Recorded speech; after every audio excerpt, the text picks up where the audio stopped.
policiers en colère, policiers en colère. Alors, on a organisé ce rassemblement parce que justement c'est la matérialisation du ras-le-bol de mes collègues. L'affaire de Noisy-le-Sec a été la goutte d'eau qui a fait déborder le vase. Le vase était déjà beaucoup trop plein et cette goutte d'eau l'a fait déborder. Pourquoi? Parce qu'on est victime de la révision générale des politiques publiques. En 2004, on a signé un accord comme quoi on devait être 8 000 de plus en 2012 et en fait on est 10 000 de moins, donc il manque 18 000 effectifs. D'autre part, il y a une politique du chiffre qui n'est pas bonne.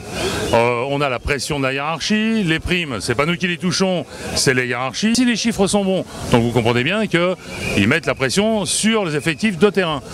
Et enfin, avec l'affaire de Noisy-le-Sec, nous, ce que nous demandons, c'est l'application stricte, pure et simple de la présomption d'innocence, avec la protection qui en découle, la protection juridique de notre collègue.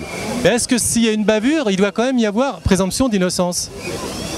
Mais oui, le droit français est basé là-dessus, sur la présomption d'innocence. On ne peut qualifier quelque chose de bavure que lorsque la chose a été jugée. Pour le moment, tant qu'il n'y a pas de jugement, n'importe qui est présumé innocent. Le nouveau président François Hollande veut réinstituer la police de proximité. Qu'est-ce que vous en pensez ?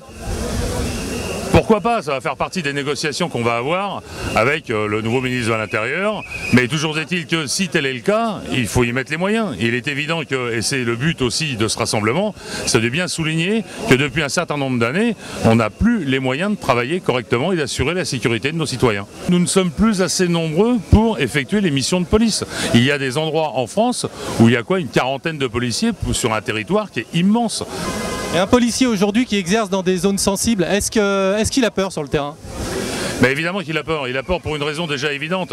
C'est qu'il sait à l'avance que dans sa hiérarchie lui demande pas de vagues, surtout pas de vagues. Je vais vous prendre un exemple très concret. Quand vous rentrez dans des cités, dans le 93 par exemple, où vous n'êtes que 2 ou 3, vous n'êtes pas spécialement en sécurité.